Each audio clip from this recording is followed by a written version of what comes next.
Today is 23rd. Let's start with this small pencil sketch. Maybe I'll do it in here.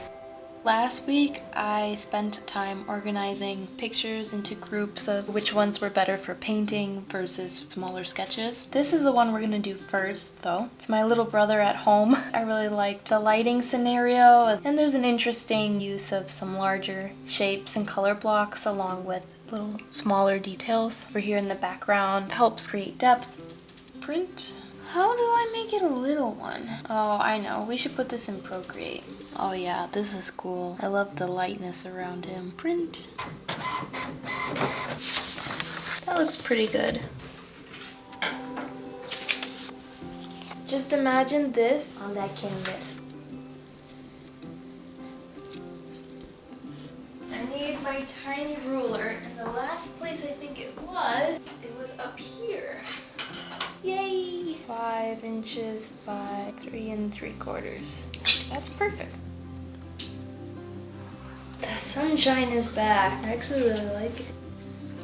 It just looks a little odd. I realized this is not as straight in perspective as I want it to be. So I took a pause with this stuff to fix the picture. And I think I've got it sorted out. I need to adjust this post a little bit, but then we're on track. I like to think of each painting I make as a larger project. A journey from one moment in time to a physical object capturing that experience through my own perspective. It's important to me that my final piece is tied to how I see and understand things, not simply copy and pasted from the reference. When I was a kid, I had a quote taped to my wall by Henry Moore. It said, "I have always liked drawing. When you draw, you see things more intensely." And I agree. Drawing is my own form of observing life and noticing every little corner. Without a pencil in hand, my eyes tend to skim over things. That's why I spend time ahead of painting to process the subject in sketches, letting my mind roll over the forms and light just enough to start feeling as if it is a part of me and I am in a piece of it.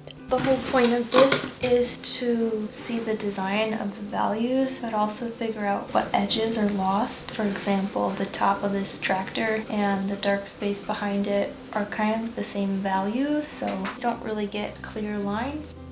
I felt rushed at first, wanting to get another painting done purely for the accomplishment, but taking my time with the preparation and drawings reminded me that this process is the art, the way I want to spend my time, and not something to skip over.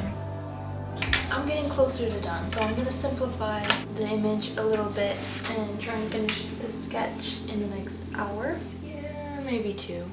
This print actually was lower quality, but I'm going to use this to help me simplify some of the value shapes. By this tractor wheel, you can see almost everything disappears, except a little highlight in this. I'm going to incorporate that really quick. Sketching is also a big part of my thought process and ideation because of my product design major in college. Any idea had to be worked out through drawings, and connecting a visual language to the real world through value, form, and line was very important. That don't look right. 2.5. In a pencil sketch, I can't hide behind color and drama to make an image work. Everything is stripped down, and it shows when care has not been taken to understand the lighting and the scene. This work is tedious, but I didn't mind the time it took in the end because of how much I love this picture and what it contains. My brother, my home, I can't imagine a better thing to obsess over and observe.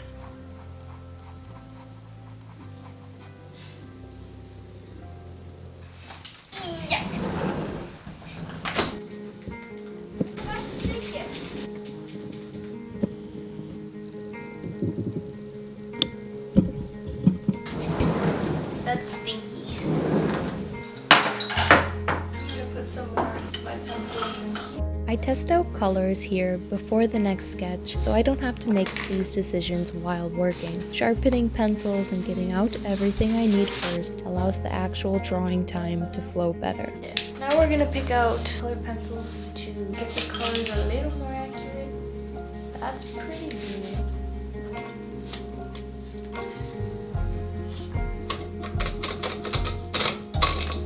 Listen to how janky this one is. It feels a little smoother. Close. That's good. No. I need a sandy color. That's great. Let's get a yellow. Too bright. Yes, that's what I'm talking about.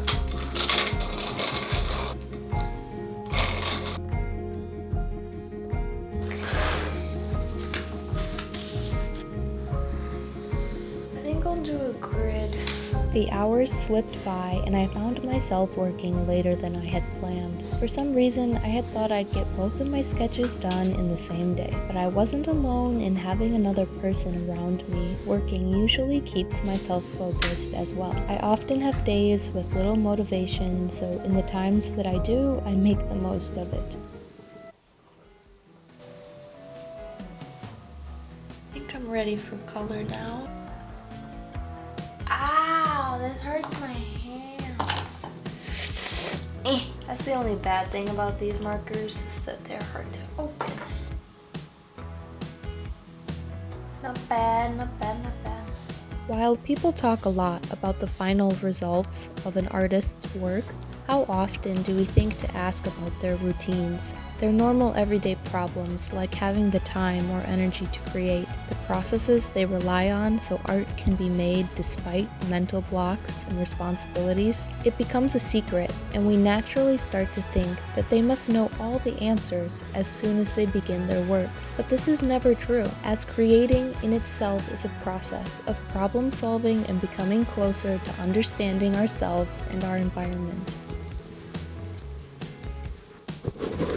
I don't even have the right words to say how excited I've been in the last 14 hours. I looked at my YouTube stuff and I had a bunch of new views, maybe 10 new subscribers. I'm very thankful that people are inspired by what I'm doing. And I also realized yesterday that it holds me accountable. That's going to be a huge help in keeping myself consistent. That's my biggest goal. It's all about what I need to do day to day. This is where I left off yesterday's sketching. Just use colored pencil.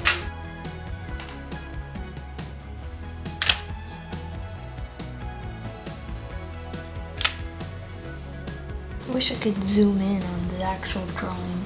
Look at those dirty hands. Spending time with my reference and processing each part of the image a couple times brings up some questions. How do I want to represent certain materials or lighting? Do I want more attention on an area or to keep it subtle? What details do I personally notice, and which ones are unnecessary to me? By the end of answering these, I've become familiar with the subject and resolved many design decisions before touching the canvas. This is where style is born naturally, because how one person solves these problems will be completely different from another. While we can learn from how others do these things, it can't replace our instinctive and unique way of seeing. Putting the shadows into the sand is really helping it come to life. Keeping this area lighter in the background creates an openness, good balance with the other bright areas. You also get a stronger idea of the light coming in. Originally, that background is a little bit darker in the buildings. Definitely think I want to play up the contrast in this area, but the tracks and the texture in the sand will kind of lose focus back here. Waiting for us. The world is full of little data points, helping us see, but our sense of taste arranges them in order of importance and filters out what doesn't suit our experiences or desires. A section of tracks in the sand, to me, can look like valleys and mountains, drawing me in, while someone else might notice a different aspect. Drawing before painting lets unique parts of myself enter the work. Even the way I make marks or define an object can shift the image into my own version and style of it.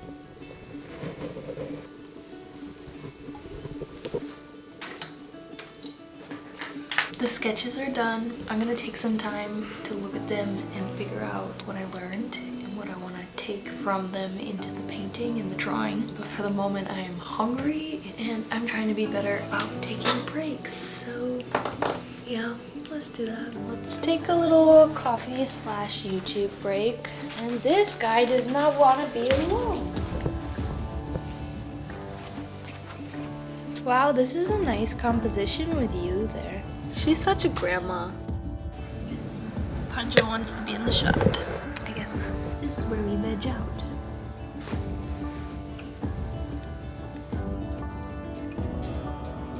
Are we moving it? We're moving his stuff! Yeah, I mentioned. Do I want to sand it or add gesso or what? Time for sanding. Oops, I keep hitting it. Should I set it on something or? I simply refuse to work on a canvas or panel that is too rough. Never be afraid to customize your work surfaces.